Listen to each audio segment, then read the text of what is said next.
انا بچم همو پاوری بگی دگش خود یا من بگی دگش من خودم کسل مزه نیست گریب خوبم 15 معرکه دیگه زکاز دارم تو کی باشی بیا برای نواسه من آش کنیم خای بچم اکا نواسه ما دیرج دینی چای زنک قیامت آمده خانه دا همو پاوری بگی دگر را بیار گفته خای بیا برای اکا بابا جان تست هزم تا تیار کدگی ها تیار کدگی قریب آقا جام سفید پیر نخوا خلا پشکا بازی کنی بچم اکا سالی نوای سالی نوای پش تو خودت آشای خوش رو کی میکنی کو همین خانگی همه تعریف کردیست یار نه کفا خلا پشکا بابیت دیوانه چی تو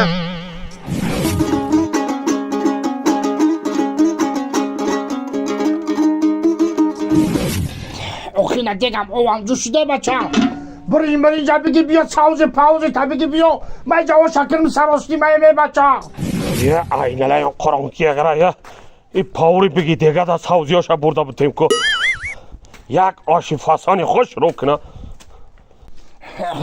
بابی همو چیز بیار آخی لایو چلای خیلی همین همین روزه بود که همین نواسای من در روزی همین بارشگر یک این ساوزی را بگی بچه برینجا بگی بیا تیز بیار این نواسا بند از ما دیر شده است اکو نام با نامی خود تای پاور جان پاوری بگی دیگه من میدونی تمامی جدا مرا انتظار اوش بگی دیگه یا هزمک دیگه چو بیام تایم دیگم دامونم و بگم دیگه دام بندازم آخی دیرم شده توی دارو زنگم زده سیم با 15 دیگه زکاس دارم آخی یا چو انجا بشکنیم یک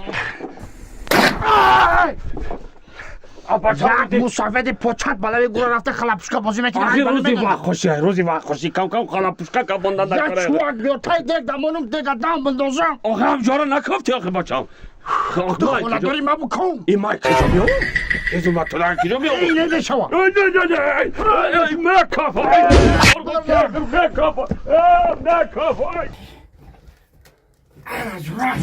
ای لالا قرقم کگر مکافای آلیو